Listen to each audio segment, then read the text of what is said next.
जय हिंद प्यारे साथियों। आपका स्वागत है मेरे चैनल फिर से BS बिजनेस अड्डा में। मैं भी आपका स्वागत करता हूँ। जैसा कि आज आपको आप लोग दिख पा रहे होंगे, आज हम ई क्लास मानते हैं क्लास कल से दिनों में स्टार्ट हो रही है। अब रेगुलर क्लासेस आएंगी, ठीक है, ध्यान रखना, क्योंकि अभी शादी का जरा चक्कर पड़ गया था, शादी अगर बहुत थी इस चक्कर से, ठीक है ना।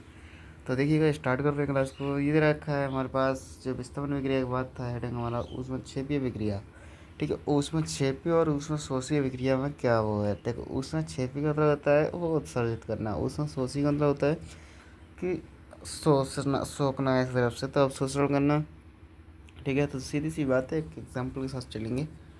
उसमें क्षेपीय विक्रिया वह विक्रिया जिसमें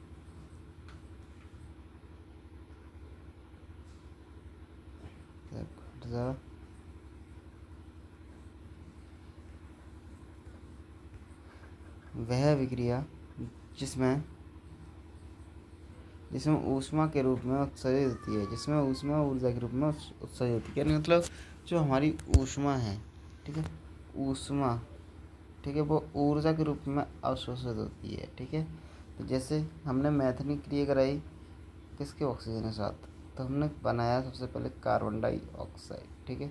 अब बचा हमारे पास H और हाइड्रोजन, तो हमने H2 निकाल दिया और 2 से गुणा कर दिया हमने, इधर 2 से गुणा कर दिया, तो हाइड्रोजन हमारे पास 4 हो गए, ठीक है, इसलिए हमने इधर गुणा कर दी। ये हमारी हो जाती है ऊष्मा क्षेपी अभिक्रिया। अब देखिए, इसमें तो रखा है श्वसन एक ऊष्मा क्षेपी अभिक्रिया है। ये तो एक आपका ऑब्जेक्टिव क्वेश्चन है, वो ऑब्जेक्टिव नहीं, मतलब शॉर्ट लॉन्ग क्वेश्चन है, उसमें आप तैयार कर लेना मॉडल में, ठीक है। चलिए इससे आगे चलते हैं। अभी सिर्फ हमें रासायनिक समीकरण ही देखना है, इसके अलावा कुछ नहीं देखना है। चलिए, अब कह रहा है कि उसमें शोषी विक्रिया।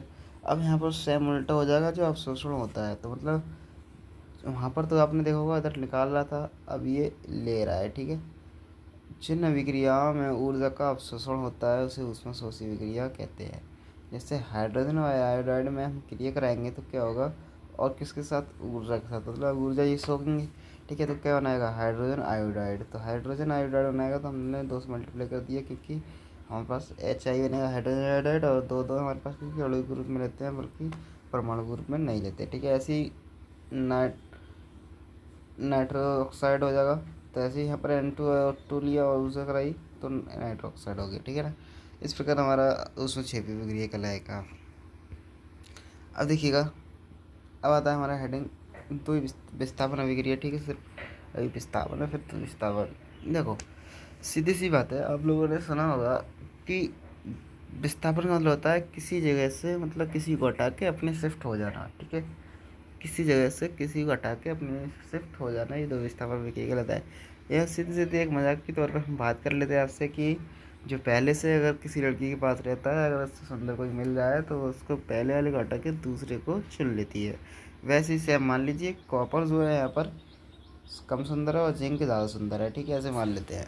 चलिएगा, विस्थापन विक्रिया ऐसी विक्रिया जिसमें किसी यौगिक के अणु के किसी एक परमाणु अथवा समूह के स्थान पर कोई दूसरा परमाणु अथवा समूह आ जाता है, विस्थापन विक्रिया कहते हैं। ये भी मैंने पहले आपको बता दिया, ऐसा ही है, क्योंकि किसी विक्रिया में कोई पहले वाला जो होता है उसे हटा के दूसरा शिफ्ट हो जाता है, उसे हम तो विस्थापन विक्रिया कहते हैं।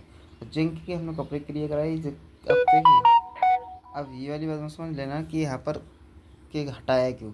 ध्यान रखना, ये सकृत श्रेणी में सबसे ऊपर है, इसलिए अपने से छोटे के लिए हटा देगा, ठीक है। तो जिंक सल्फेट बनाएगा और कॉपर बाहर निकल जाएगा। वैसे यहाँ पर आयरन जो है कॉपर से ओवर है, ठीक है, ऊपर है, तो इसलिए फेरस सल्फेट बना देगा, ठीक है। तो ध्यान रखना, ये सकृत श्रेणी के अनुसार चल रहा है हम लोग, ठीक है। अब होता है हमारे पास दो विस्थापन विक्रिया, ठीक है। दो विस्थापन विक्रिया वे विक्रिया है जिनमें अभिकारकों के बीच आयनों का आदान प्रदान होता है, दो विस्थापन विक्रिया कहलाती है। मतलब वे विक्रिया जिनमें अभिकारकों के बीच, मतलब जिसमें वहाँ तो परमाणु थे, ठीक है, यहाँ अभिकारक, मतलब दो क्या है, अभिकारक, उनमें लड़ाई होना, मतलब आदान प्रदान करना, एक दूसरे से मोल तोल लेना। देखो सीधी सीधी बात है, यहाँ से NaCl निकाल देगा और यहाँ से बेरियम सल्फेट निकाल देगा, ठीक है। तो मतलब आयनों का आदान प्रदान हुआ, ये क्या है, अभिकारक हैं, ठीक है, जो आपको डेफिनेशन लिखाई थी मैंने, ये क्या है, एक अभिकारक हैं। और हमने ये इस प्रकार बना लिया, ठीक है ना। तो 2 से मल्टीप्लाई कर दिया क्योंकि N2 हमारे पास 2, Cl2 2 हमारे पास, ठीक है। मतलब आयनों का आदान प्रदान कर रहे हैं, सीधी सी बात है, सीधी बात, नो बकवास, ठीक है।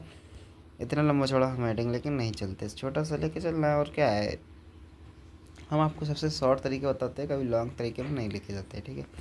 बाकी और लोगों की वीडियो देखोगे तो बहुत बहुत लॉन्ग लेके जाएंगे और बात समझ में भी आती नहीं है, ठीक है। अब देखिए यहाँ पर समझ लीजिए ऐसी विक्रिया जिनमें ऑक्सीजन की वृद्धि होती है तथा हाइड्रोजन का त्याग होता है उसे अपचयन विक्रिया कहते हैं। सीधी बात है, मतलब ऑक्सीजन उसमें ली जाती है, हाइड्रोजन निकाल दिया जाता है, ठीक है। चाहे ये आप पहले भी सीख के आए होगे, ऐसी बात नहीं है। देखो Mg की और हमने O2 की क्रिया कराई तो मैग्नीशियम ऑक्साइड बनाया इसमें, ठीक है। मैग्नीशियम ऑक्साइड बनाया तो क्या है, हमारे पास O2 दो है तो यहाँ पर हमने 2 से मल्टीप्लाई कर दी। अब यहाँ पर Mg दो है तो 2 से यहाँ कर दी, तो हमारी रिएक्शन पूरी हो गई, ठीक है ना। इस प्रकार अगला देख लीजिए, ऐसे Cu और O2 कॉपर ऑक्साइड बना देगा तो उसने 2 से यहाँ मल्टीप्लाई करेगी क्योंकि ऑक्सीजन हमारे पास 2 है, ठीक है ना। ये आपकी अभिक्रिया है। अब आगे चलते हैं, उपचयन अभिक्रिया। अपचयन हो गई, अपचयन हो गया। अब देखिए इसमें क्या था, उस वाले में था हाइड्रोजन त्याग करना, ऑक्सीजन ले रहे थे। अब इसमें हाइड्रोजन की वृद्धि होगी, ऑक्सीजन को छोड़ देते हैं, चलिए जाओ, ठीक है। देखिए अब ऐसी विक्रिया जिसमें हाइड्रोजन की वृद्धि हो तथा ऑक्सीजन का त्याग हो उसे अपचयन विक्रिया कहते हैं। जैसे हाइड्रोजन ये है और ऑक्सीजन इसमें है, कॉपर ऑक्साइड है, तो देखो हमें अलग करना है, मतलब त्याग करना है, तो इसका क्या कर देंगे, हम त्याग कर देंगे, इसके साथ हाइड्रोजन साथ जल बना लेगा, तो ये क्या लाएगी हमारी अपचयन विक्रिया, क्योंकि हमने इसमें क्या कर दिया, त्याग कर दिया। किसका, हमने हाइड्रोजन का त्याग करा, ठीक है ना। तो त्याग करा तो क्या हो गया हमारे पास, सीधी बात है। देखो यहाँ से यहाँ तक जैसे इसमें नीचे तीर दिखा रहा है आपको, ये वाली अभिक्रिया तो कहलाएगी अपचयन विक्रिया क्योंकि हमने हाइड्रो ऑक्सीजन का त्याग कर दिया, और यहाँ पर हमने ये कहलाएगी अपचयन विक्रिया क्योंकि हमने हाइड्रो ऑक्सीजन का वृद्धि कर दी, ठीक है ना।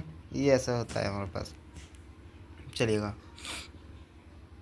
देखिए अब आगे है रेडॉक्स अभिक्रिया। रेडॉक्स अभिक्रिया है कि देखो रेडॉक्स का मतलब होता है, इसका दूसरा नाम है उपचयन अपचयन अभिक्रिया, इससे ऐसे ही पूछ लेता है।